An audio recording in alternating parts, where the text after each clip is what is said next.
અને એની soft copy જે આપી હતી ને આપણે એ બધી મને મોકલી આપવાનું એનું જે બ્રોશર આપ્યું હતું આ લોકોએ અને પેલા એના ફોટા આપી મેં ફોન તો તમારું પ્રેસ સર્વિસ ચા કોઈને બાકી સાયબર ક્રાઇમ છે જો ડીવાનનો મેસેજ નાખેલો છે ભાઈ અદાણી હેલ્થ વેન્ચરના નામે છેતરપિંડી કરવા વાળે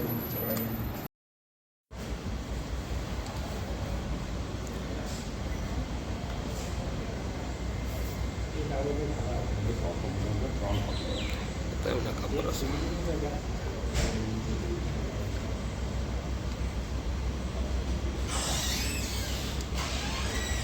ત્રણ આરોપી એક ફરાર એક મુખ્ય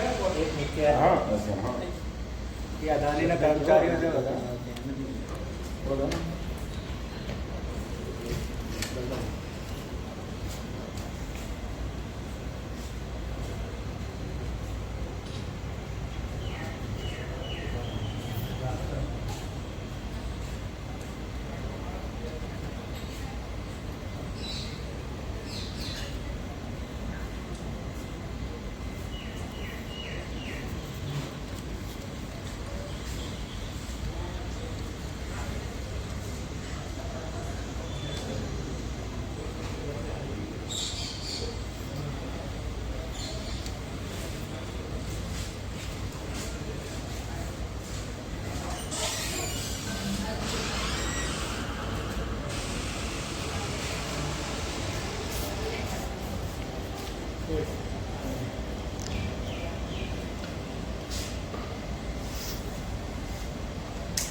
छत्तीसगढ़ में नहीं करी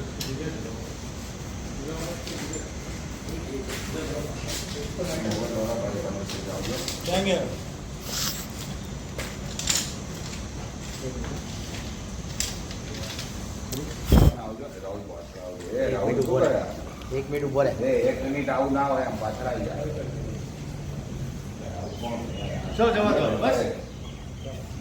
जवा जवा दो એક મિનિટ એ રાહુલ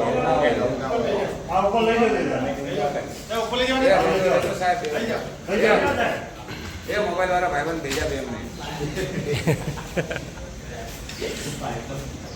भाई बन बक्काती भाई बन હેલ્થ કેરના નામે એટલે કે બનાવટી કંપની ઊભી કરી અને છેતરપિંડી કરતી ટોળકી પકડાઈ છે. કોણ આરોપી, શું વિગત અને કેટલા સમયથી લોકો કેટલા કરોડનું કૌભાંડ કર્યું? ગત 22 મેના રોજ અદાણી હેલ્થ વેન્ચર્સ લિમિટેડ જે કંપની છે એમના જનરલ મેનેજર દ્વારા એક ફરિયાદ સાયબર ક્રાઇમ પોલીસ સ્ટેશન ખાતે નોંધાવવામાં આવી હતી, જેમાં એમને 2023થી લઈને 2024 છેલ્લા એક વર્ષમાં અલગ અલગ 10 ઈમેલ આવેલા હતા, જેમાં લોકોએ તેમની પાસે એ પૂછવા માટે કર્યું હતું કે અમને અલગ અલગ લોકો અપ્રોચ કરી રહ્યા છે કે જે પોતાની આઈડેન્ટિટી અદાણી હેલ્થ વેન્ચર્સ લિમિટેડના રિજનલ સેલ્સ મેનેજર છે અથવા તો સીઈઓ છે એવી ઓળખ આપે છે અને જોઈન્ટ વેન્ચરશીપ અને ફાર્મસી ઓપન કરવાના નામે એમની પાસેથી રોકાણ કરવાના નામે પૈસા લે છે. તો એ ખરાઈ કરવા માટે જે અદાણીનું રિયલ ઈમેલ આઈડી છે એમના ઉપર એમને ઘણી આવી રીતના વેરિફિકેશન માટે મેલ આવેલા હતા. રિસન્ટલી એમના એક સ્ટુડન્ટનો બી મેલ આવેલો હતો કે આપને જે જોબ પ્લેસમેન્ટ માટે ડ્રાઈવ કરી છે એમાં ફોર્મ ઓપન નથી થઈ રહ્યા, તો એનાથી કંપનીને ખ્યાલ આવ્યો કે આવી રીતના કોઈ એમના નામે જોબ પ્લેસમેન્ટની ડ્રાઈવ કરી રહ્યું છે. અને એક ક્વેરી એ બી આવી હતી કે આ જે ફ્રોડસ્ટર છે અદાણી હેલ્થ વેન્ચર્સ લિમિટેડના નામે કોઈ જયપુરમાં એક રેન્ટલ એગ્રીમેન્ટ કરીને એક ઓફિસ બી ખોલાવેલી હતી. તો આ બધી એને જાણ થતા બધા પુરાવા સાથે એમને સાયબર ક્રાઇમ પોલીસ સ્ટેશન ખાતે એક ફરિયાદ કરી હતી.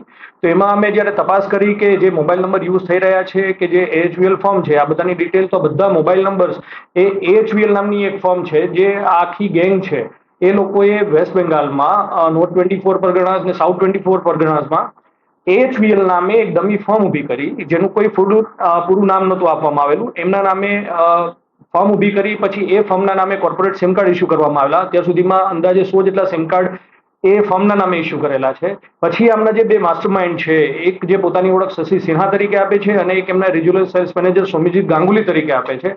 આ બંને વ્યક્તિઓ જે આ બધા સિમ કાર્ડનો ઉપયોગ બધા સાથે વાત કરવા માટે કરે છે. અને પછી એ લોકોએ અત્યાર સુધીમાં અલગ અલગ કોલેજ અને યુનિવર્સિટીમાં અદાણી હેલ્થ વેન્ચર્સ લિમિટેડના નામે જોબ પ્લેસમેન્ટ માટે ઇન્ટરવ્યુ બી કરેલ અને અત્યાર સુધીમાં અંદાજે 30 થી 40 જેટલા સ્ટુડન્ટને બી એનરોલ કરેલા જોબ ઉપર. એટલે એ સ્ટુડન્ટને ખ્યાલ જ નહોતો કે તે લોકો એક ડમી કંપનીમાં જોબ કરી રહ્યા છે. અને પછી આ બંને માસ્ટરમાઇન્ડ અલગ અલગ જગ્યાએ છત્તીસગઢ, રાજસ્થાન, વેસ્ટ બેંગાલ અને રિસન્ટલી આ લોકો આસામમાં બી એમની કાર્યવાહી કરી રહ્યા હતા.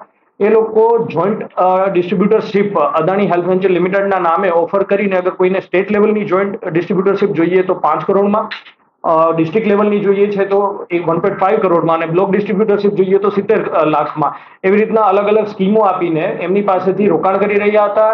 એમને આ બધું કૌભાંડ કરવા માટે ફેક આધાર કાર્ડ, બનાવટી દસ્તાવેજો, જે ઓરિજિનલ કંપની છે એમના CIN નંબર અને એના લોગોનો યુઝ કરીને કરી રહ્યા હતા. એ બાબતમાં સાયબર ક્રાઇમની ટીમે એક જયપુરથી એક જે આમ ફ્રોડના મેઇન માસ્ટરમાઇન્ડ છે સોમ્યજીત ગાંગુલી, જે પોતાને રિજનલ સેલ્સ મેનેજર તરીકે ઓળખાવે છે, એમની ધરપકડ કરી હતી અને એમના રિમાન્ડ મેળવવામાં આવ્યા હતા. ત્યારબાદ સાયબર ક્રાઇમની ટીમે વેસ્ટ બેંગાલમાં કોલકાતા ખાતેથી 2 આરોપીની ધરપકડ કરી હતી, જેમાંથી એક આરોપી વિપુલ બિસ્વાસ છે કે જેને નામે આ AHVL ફોર્મ રજીસ્ટર કરવામાં આવી હતી અને જેના નામે સિમ કાર્ડ ઇસ્યુ કરવામાં આવેલા હતા. આ ઉપરાંત એક અન્ય આરોપી રાકેશ કુમાર સોની અરેસ્ટ કરવામાં આવેલી છે.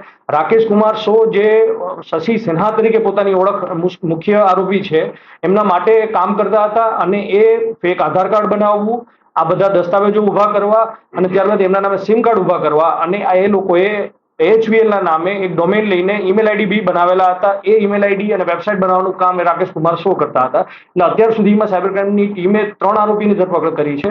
અને જે મુખ્ય આરોપી જે શશી સિન્હા, એમના નામે અમને 2 ફેક આધાર કાર્ડ બી મળેલા છે, જેમને અલગ અલગ ઓળખ ઊભી કરેલી હતી. એમનું રિયલ નેમ અશ્વિની કુમાર ચોબે છે અને હાલમાં ફરાર છે. એમની તપાસ અમે કરી રહ્યા છીએ. અત્યાર સુધીમાં આંકડો કૌભાંડનો જે છે, આર્થિક આંકડો કેટલો થયો છે અને એ કોના ખાતામાં જમા થયા છે અને કેટલા ખાતાઓનો ઉપયોગ થયો છે, કયા કયા રાજ્યોમાંથી જમા થયા છે? અત્યાર સુધીમાં જે પ્રાથમિક તપાસમાં અમને મળ્યું છે, અંદાજે 10 કરોડથી વધારે આ લોકોએ ફ્રોડની રકમ અલગ અલગ લોકો સાથે કરી છે. અમની પાસે એક એમની ચેકબુક મળી છે જે લોકોને ઇસ્યુ કરતા હતા ફેક. એમાં અમને 1.5 કરોડના આવી રીતના ચેક ઇસ્યુ કરવામાં આવ્યો. આ ઉપરાંત વેસ્ટ બેંગાલમાં એક ફરિયાદ થઈ છે જેમાં એક લેડી સાથે 50 લાખનો ફ્રોડ કરવામાં આવેલો છે. એક બીજી વ્યક્તિ છે જેમની પાસે 5 કરોડનો ફ્રોડ કરવામાં આવ્યો છે. એટલે ટોટલ અંદાજે ફ્રોડની રકમ 10 કરોડથી વધુ છે. અત્યાર સુધીમાં 2 FIR વેસ્ટ બેંગાલમાં થઈ ચૂકી છે અને અમે બીજા જે વિક્ટીમ છે એમનો સંપર્ક કરી રહ્યા છીએ. આ લોકો ડિપોઝિટ કરવા માટે પૈસા AHVL ના નામે જ એને ફેક અકાઉન્ટ ખોલાવેલા હતા. એ એકાઉન્ટમાં ડિમાન્ડ ડ્રાફ્ટ યા તો ચેક લઈને એમાંથી એ લોકો પૈસા ડિપોઝિટ કરાવતા હતા અને પછી અમુક એક્સપેન્સીસ જે છે આ લોકોને ઝાંસામાં લાવવા માટે જે બી એમની મિટિંગ છે એ 5 સ્ટાર હોટલમાં કરતા, જેથી લોકોનો વિશ્વાસ આવે કે આ ઓરિજિનલ કંપની છે. અને જે સ્ટુડન્ટ રાખેલા છે એમના પગાર બી આવા જ અકાઉન્ટમાંથી આપતા હતા. આ લોકો ફાર્મસીના નામે ડિસ્ટ્રીબ્યુટરશીપ કરતા હતા અને નવી જે ફાર્મા પ્રોડક્ટ કોઈ બી આવે છે એ કંપની દ્વારા સપ્લાય કરવામાં આવશે અને એમને એ માર્કેટમાં વેચવાની રહેશે, એવું કરીને એમની પાસેથી ફાર્મસી ઊભી કરવાના નામે પૈસા લેતા હતા. દવાઓ કે ફાર્મસી જે વસ્તુઓ છે અત્યાર સુધી સપ્લાય થઈ છે કે નથી? અત્યાર સુધીમાં કોઈ સપ્લાય નથી થઈ. અમારી તપાસમાં આવેલું હતું કે છત્તીસગઢમાં અને રાજસ્થાનમાં અમુક લોકો જેને ઇન્વેસ્ટ કર્યા છે એમને ફાર્મસી બનાવવા માટેનું કન્સ્ટ્રક્શનનું કામ ઓલરેડી ચાલુ કરી દીધું હતું. હજુ સુધી કોઈ સપ્લાય નથી થયેલી. બીજી એવી જાણકારી મળી છે કે જે મુખ્ય આરોપી એક છે જે અશ્વિની કુમાર ચોબે છે, 2021માં આવી જ રીતના રિલાયન્સ કંપનીના ફ્રોડ કરતા હતા પહેલા, જે બાબતની બી એમની વિરુદ્ધમાં એક કોલકાતામાં એક કમ્પ્લેન થયેલી. આરોપીઓની એજ્યુકેશન શું છે અને ક્યાંથી આવું કરવાનો વિચાર આવ્યો? જે સૌમ્યજીત ગાંગુલી છે એ પોતે બીએસસી નો અભ્યાસ કરેલો છે અને પોતે પહેલા ફાર્મા કંપનીમાં કામ કરી ચૂકેલા છે. જે રાકેશ કુમાર શો છે એને MA સુધીનો અભ્યાસ કરેલો છે અને જે વિપુલ વિશ્વાસ છે એ 12મા સુધીનો એમનો અભ્યાસ કરેલો છે. અને જે મુખ્ય આરોપી છે જે અત્યારે ફરાર છે અશ્વિની કુમાર ચૌબે એ પહેલા અલગ અલગ કંપનીઓમાં મોટી પોસ્ટ ઉપર પોતે કામ કરેલું છે અને એ અને સૌમ્યજીત ગાંગુલી એમને આખું કારસ્તાન રચેલું છે કે કેમ કે બંને પહેલા ફાર્મા ઇન્ડસ્ટ્રીમાં એમાં એમને કામ કરેલું છે. ભૂતકાળમાં અદાણી સાથે ક્યારે જોડાયેલા હતા? નો આમાંથી કોઈ બી અત્યાર સુધીમાં કોઈ અદાણી સાથે જોડાયેલું નથી.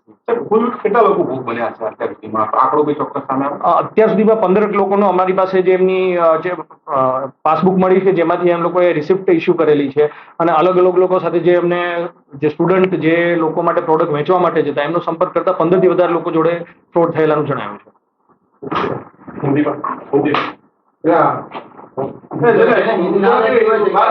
તો એક સ્પેસ આપણે જીગા નહીં ને? પાણી પીએ? ભાઈ આપણે